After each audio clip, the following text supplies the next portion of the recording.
Ուրեմն այսօր խոսելու ենք զղջման, խոստովանության եւ ապաշխարության մասին։ Ուրեմն այս բառերը շատ հանրահայտ բառեր են եւ շատ են ասվում եւ ոչ միայն քրիստոնեական միջավայրում են ասվում, այլև կենցաղային միջավայրում, նաեւ դատական գործերում գիտեք, որ մեր ժամանակակից օրենսդրական համակարգը էլի վերցրել է այս քրիստոնեական բառերը, նախ մեղք բառն է վերցրել, որը քրիստոնեական բառն է եւ սրա հետ է կապված նաեւ զղջումը, խոստովանությունը, բայց ապաշխարության փոխարեն բանտարկություն են ասում եւ այլն, այսինքն այդ զուգահեռներն են դնում, հա։ Ուրեմն եւ ցավոք սրտի, քանի որ այս բառերը շատ կիրառվում են նաեւ ոչ հոգեվոր միջավայրում, եկեղեցուց դուրս, շատ ժամանակ մարդկանց մոտ պատկերացումը այս ամեն ինչի մասին էլի աշխարհիկ բնույթի է լինում, ոչ հոգեվոր խորքով, ոչ հոգեվոր ընկալմամբ։ Ուրեմն տեսեք, շատ կարևոր ընկալում կա ընդհանրապես մեղքի վերաբերյալ, որովհետև եթե խոսում ենք զղջման, խոստովանության ու ապաշխարության մասին, չեն կարող շրջանցել մեղքի ընկալումը ընդհանրապես քրիստոնեության մեջ ու ընդհանրապես մարդու կյանքում։ Ուրեմն մեղքի ընկալումը, ճիշտ ուղղափառ ընկալումը մեզ հնարավորություն է տալիս փրկության բուն էությունը հասկանալ, որովհետև եթե մենք մեղքի ընկալումը չենք ունենում ուղղափառ, նաև դրան հետևող մեղքից ազատագրումը մեր Տեր եւ Փրկիչ Հիսուս Քրիստոսի մարմնացումը դառնում է մի տեսակ միֆական երևույթ, ոչ թե ռեալ, իրական եւ կենդանի։ Ուրեմն եթե շատ ընդհանրացնենք, ապա կարելի է այսպես ասել. մեղքը մահն է, Աստված կյանքը։ Եվ ինչպես որ մահը եւ կյանքը միևնույն տեղ լինել չեն կարող, նույն ձև նաեւ մեղքը եւ Աստված միևնույն տեղ լինել չեն կարող։ Եվ սրա մասին են ավետարանական հատվածները, երբ որ Հովհաննես առաքյալը ասում է, որ Աստված լույս է, կատարյալ լույս է եւ նրա մեջ խավար չկա, ամենևին չկա։ Այսինքն Աստծո մեջ մեղքի նշույլ անգամ չկա։ Եվ յուրաքանչյուր քրիստոնյա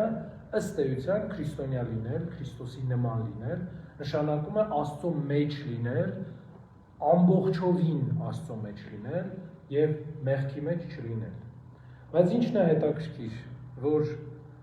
նույն Սուրբ Գիրքը ասում է, որ անմեղ ոչ մեկ չկա բացի Աստծուց։ Այսինքն մի կողմից մենք ասում ենք, որ մարդը չի կարող եւ մեղավոր լինել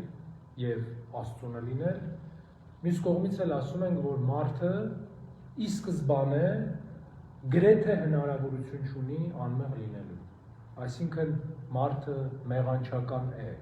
որովհետև մարդու բնությունը մեղքով վարակված է։ Եվ այս հակադրությունը իրականում շատ դժվար է լուծվում մարդու ներքին ապրումների ժամանակ, որովհետև շատ ժամանակ մենք Աստծուն համեմատում ենք արդարության հետ եւ մտածում ենք մեր արդար գործն է Աստծո գործը, բայց միևնույն ժամանակ ողորմությունը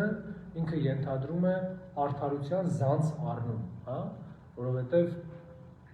ողորմություն բառը ինքը նշանակում է, որ մենք չենք գործում ըստ չոր խիստ արդարության, այլ փորձում ենք հարմարվել նաեւ, փորձում ենք ընդունել։ Ներումը նույնպես ինքը ենթադրում է արդարության զեղծում ինչ-որ չափով, որովհետև մենք մեկին իր մեղքի համար ոչ թե պատժում ենք, այլ զանց ենք առնում այդ մեղքը, համարում ենք, որ չի եղել։ Եվ իրականում սա մեծ հակասություններ է առաջացնում մարդու մոտ, եւ մարդը իր կյանքի ընթացքում, առօրյա շփումների ընթացքում շփոթվում է, թե ինչպես պետք է վարվել։ Մի կողմից կա արդարություն պահանջող Աստված, նույն Աստված ողորմություն է պահանջում, մի կողմից Աստված պահանջում է մեզնից մեղքի հետ ոչ մի առնչություն չունենալ, մյուս կողմից մենք առանց մեղքի չենք կարողանում ապրել, մի կողմից Աստված պահանջում է, որ խիստ լինենք մենք մեր նկատմամբ, մյուս կողմից պահանջում է, որ ներենք դիմացի մարդկանց, եւ այս հակասությունները մեր մեջ Շատ ժամանակ մի իրավիճակի առաջ են մեզ կանգնեցնում, երբ որ մենք սկսում ենք էլ դրա մասին չմտածել։ Ասում ենք լավ, թող այդ մի կողմ գնա, մենք ոնց կարանք տեցել կապրենք։ Բայց իրականում, երբ որ մենք մի քիչ վեր ենք կանգնում, հա, այս մարդկային կարծրատիպերից այդ ամեն ինչի մասին, մենք կարողանում ենք ընկալել այս հակասությունների ներդաշնակությունը եւ տեսնել, թե իրականում ինչ է ուզում մեզնից Աստված։ Խաչի ժամանակ, խաչելության ժամանակ մեր Տերը մի սաղմոս արտասանեց, ասեց Աստված իմ, ինչու լքեցիր ինձ։ Եվ ավետարանը ասում է, ասաց սա եւ հոգին ավանդեց։ Ուրեմն ինչեր Քրիստոսի համար սա այսքան անտանելի, հա, այսքան դժվար, որովհետև մահվան հետ առնչվելը ինքնին նշանակում էր մեղքի հետ առնչվել։ Իսկ Հիսուս Քրիստոս երբեք մեղքի հետ չէր առնչվել։ Եվ այս մեղքը, որ խզում էր կապը Աստծո հետ, Քրիստոս կամավորաբար պիտի ընդուներ։ Եվ քրիստոնեական, կրոնական առումով Տիրոջ ամենամեծ զոհաբերությունը հենց այս պահի մեջ էր, երբ որ ինքը կամավորաբար ընդունեց իր վրա մահը, ընդունեց իր վրա մեղքի հետևանքը ստեղծել, որովհետև մահը ինքնին հետևանքն է կյանքի հետ շփման, խզման։ Սեք նույն ձևի մենք ապրում ենք բոլորս, ունենք մեր ֆիզիոլոգիական նախապայմանները ապրելու, երբ որ մեր այս ֆիզիոլոգիական շղթայի մեջ մի բան կտրվում է, խզվում է մի հատ կապ, մենք զրկվում ենք նաև կյանքից։ Նույն կերպ նաև Աստծո հետ հարաբերությունների մեջ է, երբ որ մենք Աստծո հետ մեր հարաբերությունների մեջ խզում ենք առաջացնում այդ շղթայի, մենք խզում ենք նաև մեր կապը կյանքի հետ։ Ուրեմն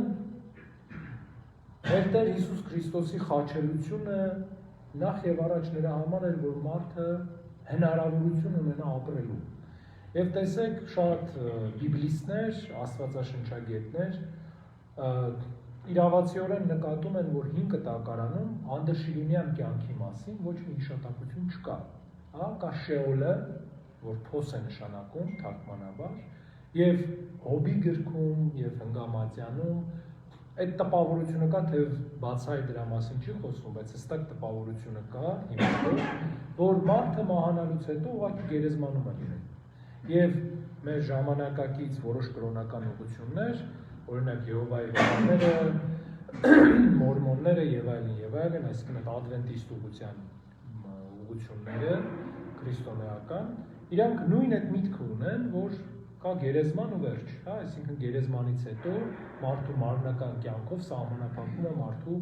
առհասարակ ամբողջ կյանքը։ Եվ սադուկեցիները, որ Հիսուս Քրիստոսի հետ խոսում էին, նաև էլի նույն պատկերացումը ունեին եւ չէին ուզում դրանից հեռու կանգնեին, բայց հրեաները առհասարակ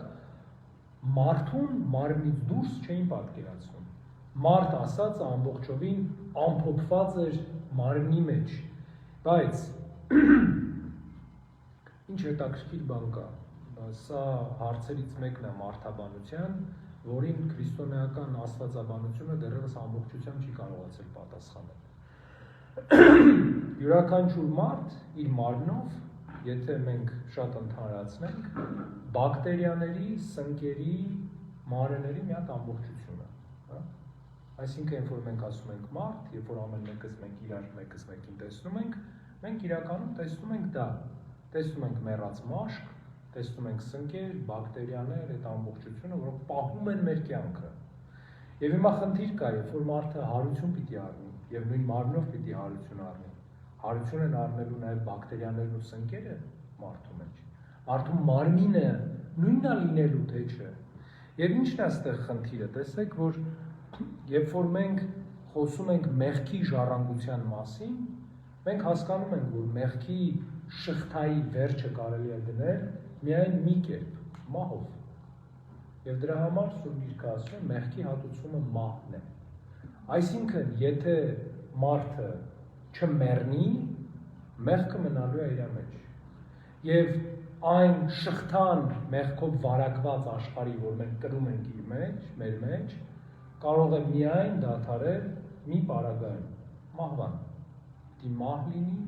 որովհետև երբ որ մարդու մարմինը մահանում է, աստիճանաբար մահանում են նաև բոլոր սնկերն ու բակտերիաները նրա հետ մեկտեղ։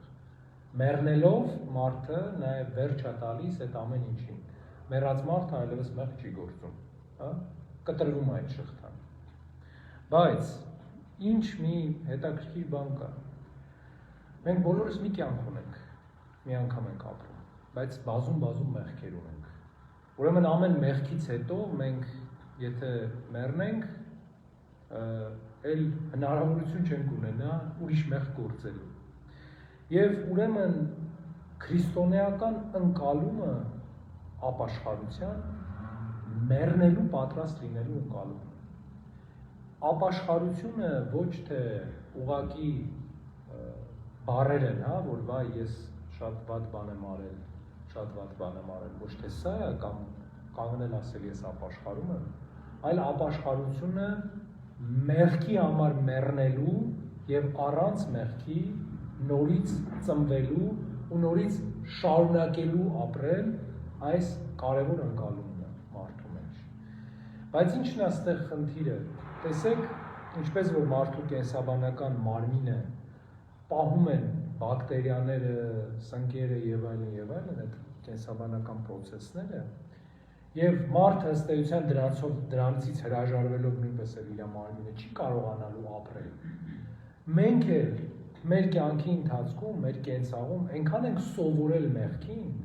որ մենք մի տեսակ առանց մեղքի մեր կյանքը չենք պատկերացնում այլևս։ Հիմա իրականում, եթե ամեն մեկս մեր հետ անկեղծ լինենք, շատ դժվար է պատկերացնել կյանքը, կենցաղը առանց ամենափոքր ստի անգամ, հա? Չգիտեմ, առանց օրինակ մեկը ինչ-որ մի բան ասում, ասենք ասում ես հոգնած եմ, դու իրական հոգնած չես, բայց ասում ես հոգնած եմ, տեսեք սուտ է, չէ՞ սա, սուտ վկայությունը, որ մենք տալիս ենք պատվիրանի խախտում, բայց ոչ մեկ հիմա չի պատկերացնում կյանքը այդ ձևով, որ կարելի է նաև տենց ապրել, հա, կարելի է ընդհանրապես սուտ չխոսալ, կամ ոչ մեկ չի պատկերացնում, որ կարելի է ասենք մտքով մեկի մասին վատ բան չմտածել, վատ բան չասել իրան, հա, ասենք անգամ այն մարդիկ, ովքեր փորձում են չվիրավորել ուրիշ մարդկանց, ամեն դեպքում են, որ ոտի վրա կանգնում են ցավում ավորտը, մտքում մի հատ վատ բան ասում են իրան, հա, բայց մենք ինչն է հետաքրքիր, որ մենք այս ամեն ինչի մեջ մեզ վատ չենք զգում, ինչի, որովհետև մենք սովոր ենք այդ միջավայրին ապրել։ Տեսեք, մի հատ շատ հետաքրքիր բան կա, ասում են, կեղտը ընդհանրապես, չէ, ֆիկալիաները, այսպես ասած, իրանք լավ բան չեն, բայց նայած ում համար, բակտերիաների, միկրոբների համար, ճանճերի համար, շատ հիասքանչ միջավայր է դա, շատ բարեբեր միջավայր է նաև, սնունդ կա եւ այլն։ Հիմա սիրելիներ, երբ որ մենք ապրում ենք այս մեղքի մեջ, մենք այդ ֆիկալիաներով մեր կյանքը շատ բարեբեր ենք համարում։ Մենք իրականում դրա մեջ ենք, բայց մտածում ենք, որ շատ լավ տեղ ենք մենք։ Եվ սա մեղքի սովորական դառնալու պարզ վկայությունն ու արտահայտումն է մեր յուրաքանչյուրի։ Ինչի, որովհետև մենք մեռնելով մեղքի համար նոր ծնունդ ենք առնում ու նորից ընկնում ենք էլի մեղքի մեջ։ Այդ շատ հետաքրքիր բան կա, չէ, պատմություն կա, ինչքան գիտեմ անեկդոտ է անգամ դա, որ ազգերի ամիաբանության մասին է խոսում, ասում է մեկը դժոխքում տեսնում է 3 մեծ տակառներ, որտեղ 3 տարբեր ազգեր են, հա, լինում, ու մեկի մեջ sense տախտակներ են դրած լինում, վրան քարեր, մյուսի վրա ուղղակի տախտակներ, երրորդը լրիվ բաց է լինում, ու տենց անցնելով ասում է ով այս տախտակներ ու քարեր են որ վրա, ասում է այստեղ հрьяաներն են, ասում է ինչի, ասում է դա մեկը մեկի վրա կանգնում է, բրդում գցում են, դուրս են գալի, էլի ես տանջանքի տեղից,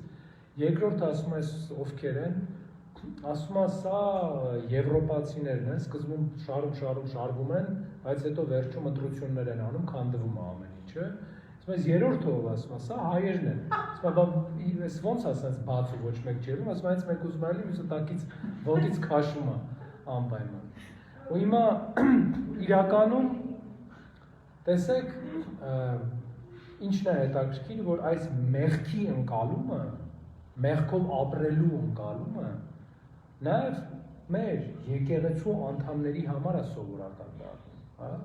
Որովհետև եթե դուք տեսնեք, շատ մարդիկ շատ անգամ իրար խորհուրդ տալուց իրական խորհուրդ են տալի մեղք գործել, հա?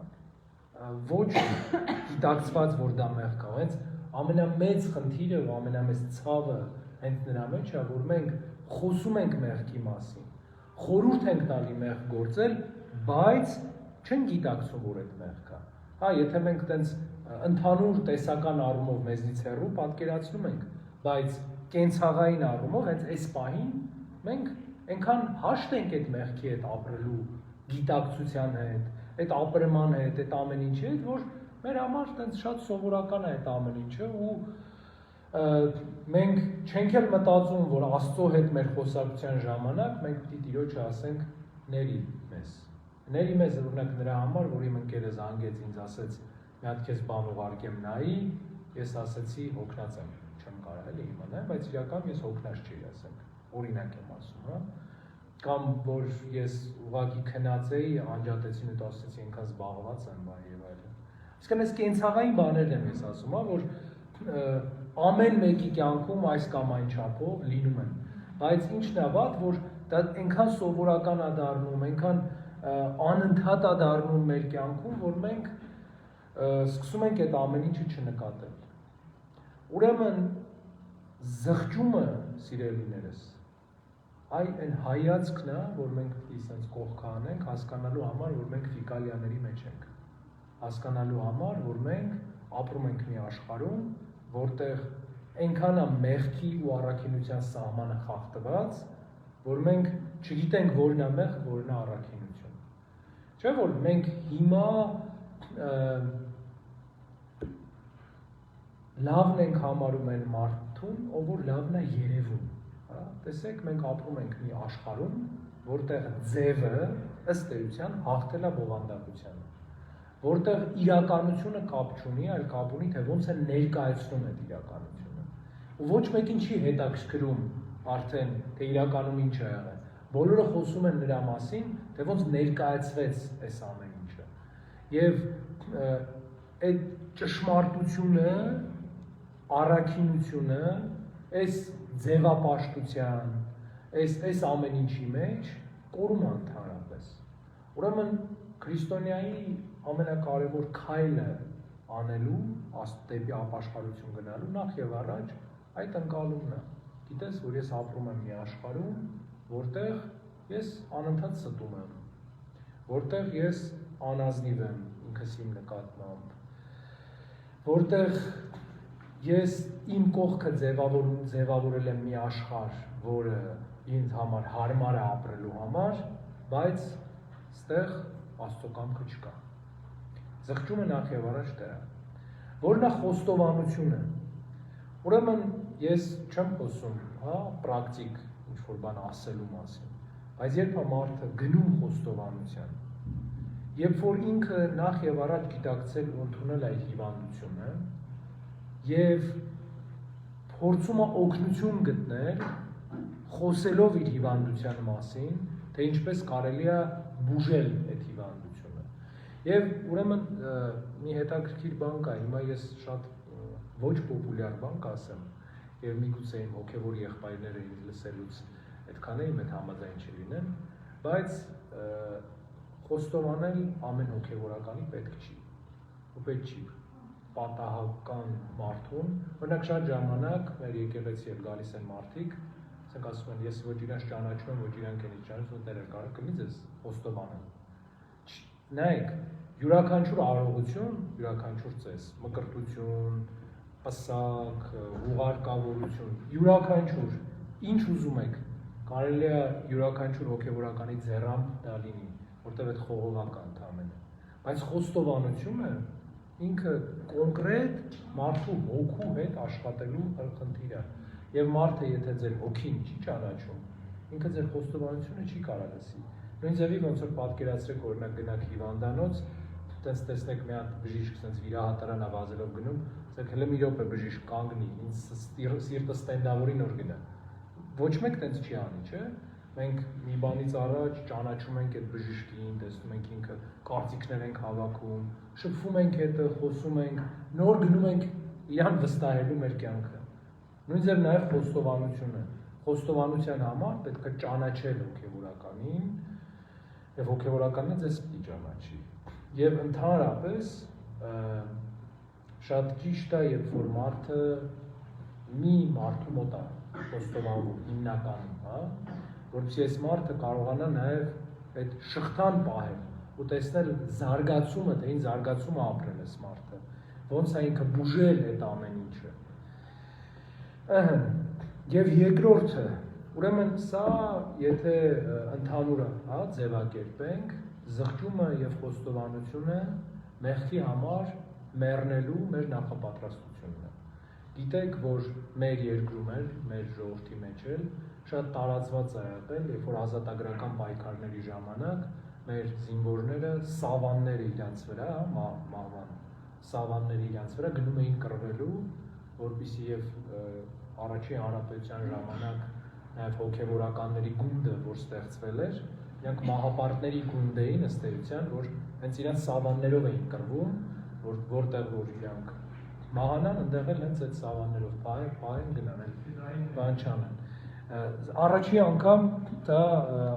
առաջին հանրապետության ժամանակ Գևորգ 5-րդ կաթողիկոսի կողմից ստեղծված հոգևորականների գունդն է, որ պատանքներով է սկսել կռվել, հետո Գարեգին Նժդեհն էլ արդեն վերցրեց իր մոտ եւ տարածված պրակտիկա դարձավ։ Հիմա այ մենք զղջման ու խոստովանության գնալը, այս պատանքավորված գնալն է մեղքի համար, մեռնելու համար։ Ապաշխարությունը այդ մեր մեղքի համար մեռնելու գործընթացն է, հա։ Ու դրա համար երբ որ մարդիկ ասում են օրինակ մենք ապաշխարության մեջ ենք կամ ապաշխարում ենք, ու նա դեմքին նայելով, հա, կամ այդ մարդուն նայելով տեսնում ես, որ այդ մարդը չի ուզում մեռնի, հա, այսինքն այդ մեռնելու պատրաստ չի ինքը։ Սա էլի ինքնախաբեություն է։ Ուրեմն մենք հենց զղջման մեջ ենք հասել, եթե այս ձևն է։ Որովհետև մենք ըստ էության ապաշխարության պատրաստվում ենք մեռնել այդ մեր բոլոր մեղքերի համար։ Ու ապաշխարությունը անպայման չի, որ տենց 10 օր տևի կամ 40 օր տևի, հա։ Ապաշխարությունը կարող է տևի շատ երկար։ Մենք մեր հայրաբանության մեջ, վարք սրբոցի մեջ ունենք վանականներ, ովքեր 40 տարի ի վեր ապաշխարության մեջ են եղել։ Որովհետև այո, հեշտ բան չի մեռնելու պատրաստ լինելը։ Հեշտ բան չի իրոք հրաժարվել այդ ամեն ինչից։ Եվ տեսեք ինչն է հետաքրքիր։ Եթե մենք խոսենք կատարյալ, արդար, ազնիվ մարդու մասին, առաջի բանը, որ կգա մեր մտքին, նորածին երեխան է, հա, որ ծնվում է, ու ծնվելուց էլ ինքը ոչ մի մեղք չի գործում։ Այսինքն այս մեր նոր կյանքը, պետք է այդ նորածնային կյանքը լինի, երբ որ մենք ոչ մի առնչություն չունենք մեղքի հետ։ Եվ երբ որ ինչքան էլ էս աշխարհում ինչ էլ լինի, նորածին երեխայի համար ինչն է կարևոր, իր կաթը ու իր քնելը, չէ՞։ Նույն ձևի այդ նոր ծնված մարդու համար էլ անկախ ամեն ինչից Աստծո հետ իր կենդանի շփումը, հոգևոր սնունդն է իր համար կարևոր։ Ուրեմն, սիրելիներ, քանի որ նաև վերջի ժամանակներում, վերջի մի քանի տարին այս պատերազմական եւ այլն իրավիճակում ես շատ հաճախ եմ լսում, որ ասում են դե օրինակ համազգային ապաշխարություն լինի, բոլորը պետք է ապաշխարեն եւ այլն։ Ես չասեմ սկեպտիկ եմ դրան մոտենում, հա, կասկածով, բայց ես համոզված եմ, որ ապաշխարության ընկալումը չի կարող իր խորության մեջ լինել լայն համայնական, այլ կարող լինել անհատական, որովհետև ես ինչքան էլ ուզեմ եւ ինչքան էլ տեսնեմ մեր հասարակությանը, ժողովրդին, ազգին հատուկ մեղքերը, հա, ես ոչ մեկի փոխարեն չեմ կարող դրանից հրաժարվել։ Ես իմ մեղքերից կարող եմ հրաժարվել։ Եվ ուրեմն համազգային ապաշխարությունը պետք է լինի նախ եւ առաջ սկզբից համազգային խոստովանություն Աստծո, որովհետեւ ինչն է ամենամեծ խնդիրը։ Տեսեք, երբ որ մենք խոսում ենք իրար հետ, մենք տեսնում ենք, թե ինչքան կարիք ունի մեր լայն հասարակությունը մեղքերից կտրվելու, դառնալու, բայց ինչի չի զգում սա հասարակությունը, որովհետև հասարակությունը նախ եւ առաջ չի զգում, որ ինքը ապրում է ոչ այնքան լավ աշխարհում։ Ուրեմն սիրելիներս քրիստոնյա լինելու համար ոչ թե վարդագույն ակնոցներ են պետք, այլ վարդագույն ակնոցները հանելա պետք։ Պետք է տեսնել իրականությունը, պետք է տեսնել, թե ինչ է կատարվում մեր կողքը։ Եվ մի կարևոր հարց էլ կա, որ մենք ընդհանրապես բողոքականների հետ, օրինակ այս հարցով բավականին տարբեր ենք մտածում։ Բողոքական աստվածաբանությունը ընդհանրապես մտածում է, որ մենք ապրում ենք նախա արհավիրքային աշխարհում, հա, այսինքն հայտնության ժամանակ, երբ որ Քրիստոս երկրորդ անգամ գա, պետք է այդ ապոկալիպսիսը լինի, արհավիրքը լինի։ Եվ իրանք տենց են մտածում, որ հիմա մենք նախա արհավիրքային աշխարհում ենք ապրում։ Արևելյան եկեղեցիները կարծում են, որ մենք հետ արհավիրքային վիճակում ենք ապրում։ Այսինքն մեղքի աշխարհ մուտք գործելով արդեն ամենամեծ արհավիրքը եղել է, մարդ ու Աստված հարաբերությունը կապը խզվել է նախ եւ առաջ։ Եվ Տիրոջ կողմից մեզ շնորհված այս հնարավորությունը զղջման, խոստովանության ու ապաշխարության, իհարկե Աստծո հետ միացմամբ է ավարտվում, Սուրբ Հաղորդությամբ։ Եվ դրա համար Սուրբ Բարսեղմեծը իր հաղորդության մասին ճառի մեջ ասում է մի քանի անգամ մտածի, թե արդյոք բոլոր մեղքերիդ համար ներողություն խնդրել ես հաղորդությանը մոտենալուց առաջ։ Ուրեմն սիրելիներս, մենք էլ Տիրոջը միանալուց առաջ մենք պետք է նախ եւ առաջ հասկանանք, մենք կարող ենք Տիրոջը միանալ, որովհետեւ տեսեք, երկու իրար հակասող սուբստանցիաներ իրար գտնել չեն կարող։ Նույն ձևի, երբ որ մենք այդ մեղքի մեջ ենք ու մեղքից չենք բուժվում, մենք էլ Աստծուն միանալ ամբողջության մեջ չենք կարող։